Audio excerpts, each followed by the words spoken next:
in some ways what we're doing, as I said, is we're returning our identity to its natural condition, and we're returning thinking to its natural function, which is really important. So, I think, therefore I am. We're not the thinker, but there's nothing wrong with thinking. Thinking, your hand is great, your thoughts are great. We're not denigrating or being anti-intellectual and saying don't think or stop thinking. It's like return thinking to its natural function. In Buddhism, thinking is considered the sixth sense. So our five senses, and thinking is a sense. So if thinking is a sense, who or what does it appear to? It appears to awake awareness as the identity, as the intelligence that can use your other senses, can use your hand, can use thought, and can relax thought, or let thought go into the background, and trust thought, so that eventually you end up in what's called kind of a flow state, right? So a flow state in psychology is where you're not thinking about thinking, but you're just living in a flow. You're in the zone, as they talk about with athletics. You're just able to operate or do what you know how to do without self-reflective judging. You're just able to be with, where you are. And the things that you do that you love are done for the reason that you can get into a flow, which means you're getting out of self-reflective thinking, you're in your body, and you're related to other people without feeling separate. Yeah. So we're returning identity to its natural sense of awake awareness and open-hearted awareness eventually. Returning thought to its natural function as a tool of identity that's used as needed when necessary. And most of it's already programmed in, so you don't have to think about thinking. You can learn to trust that you know what things are, and you can walk down the street, right? When you walk down the street, you're not thinking about everything. You could be micromanaging, or you learn how to just walk, just talk, just trust that language is already programmed in, and you can use it, and you're operating from another identity. So thought is returned, and all the other senses are now returned as well, including seeing, which is the next kind of sense that tends to get out of balance a little bit, because seeing with people, with human beings, is our sense of protection. So we tend to focus, and we tend to scan for danger a lot. So our eyes, 40% of our brain is connected to our eyes.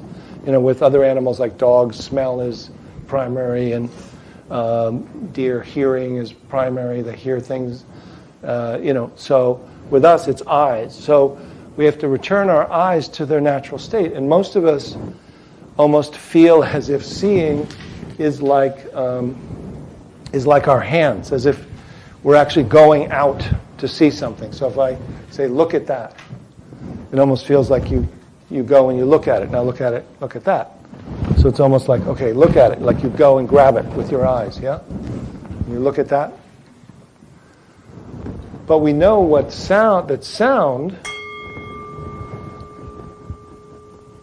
is coming from outside on the physical level. It vibrates, goes through the air, and comes to your ears. And so hearing is receiving, right?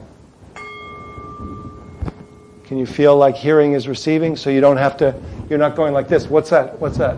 What's he saying? What's he saying? What's he saying? And what's that person saying, right? So we're able to rest back with hearing, right? And receive sound. So seeing is the same as hearing. Light reflects off of objects and comes to our eyes. That's how seeing happens. So you can rest back and receive light to your eyes that goes then to your heart or to the awareness behind your back, through the mind, through your retina, right? So what does it feel like when seeing is receiving? You're not in any more danger because light is traveling at the speed of light. So when it reflects off something, there's no way that you can actually be more safe by trying to go grab what you're seeing. You can rest. Yeah? So do you notice what that feeling is? Just to receive, hearing, receive.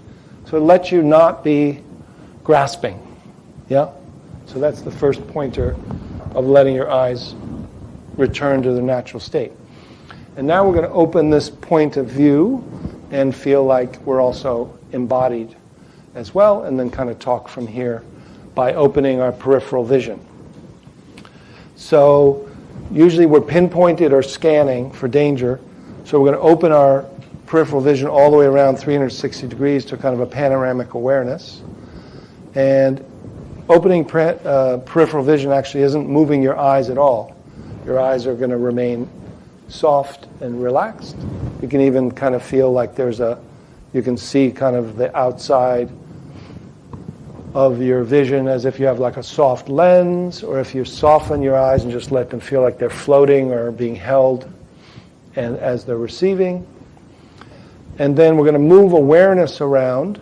Awareness moves from thinking to seeing, and then just gently looking straight ahead or a little bit up. Just start to gently open awareness around, which will open your peripheral vision without straining. Take your time.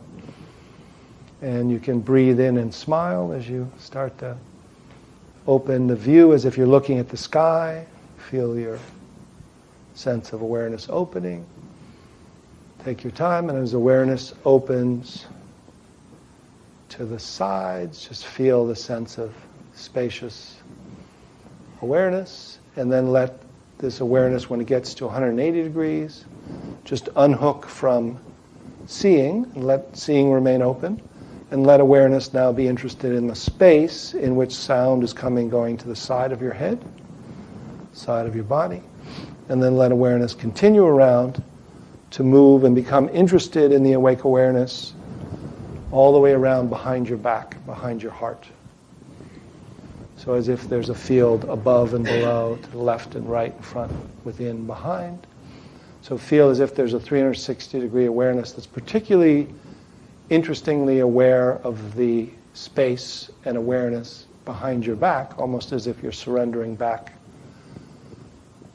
and opening up. So you've opened your view up, and now just inquire, are you aware of the spacious awareness, or what is it like if you're actually aware from spacious awareness?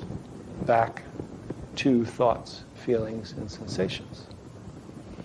So feel like you're aware of the awareness behind your back, and then notice whether that awareness is already, you've surrendered to that awareness, which has always already been feeling into your body and like a dynamic field, and is aware of your thoughts, feelings, sensations from this kind of spacious, embodied field of not being located here, not being asleep, opening your view, and then viewing from the open awareness. So you feel spacious and embodied. So feel that pervasiveness of the aliveness within your body, and just let your awareness scan your body from top to bottom to see whether you find a manager or a self within your body and energy. And upon not finding any point of view that's necessary, just let yourself feel that you have a new ground of being that is spacious and pervasive, embodied and open, interconnected. So there's seeing without a seer, thoughts without a thinker, being without needing to do anything, to be, without needing to think anything, to be. And just feel what this is like, to feel both open and embodied, interconnected, and notice the sense of what the new knowing is like from this heart mind, from this open-hearted awareness that is non-conceptually aware of itself first, and then of how everything appears. So what would you say from here without, so now as you speak from here, the key is not to go up to your mind to think about what you're saying, but to trust that language is hooked up. You're remaining at home in your heart, and you're using Wi-Fi to the files in your brain, so they're coming down. So you can speak from here about what are you aware of? What does this open-hearted awareness know? Yes. This is when I would experience love and bliss. The bliss comes from the space. I think that's what you were talking about. Yeah. And then it's like you're receiving the beloved. It's like you're receiving the beloved. Yeah. You know. Yeah.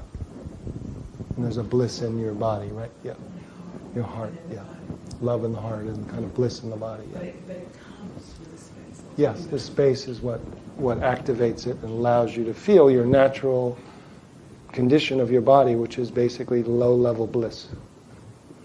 Many of you may feel it as just effervescence at first, or just kind of, if you feel your body from within, from the spacious awareness, what you'll feel is space, aliveness, and awareness. So you'll feel kind of just dancing, you'll feel pressure for the solid connection to the chair, but then everywhere else is just the way your body feels from within is alive and changing. Yeah.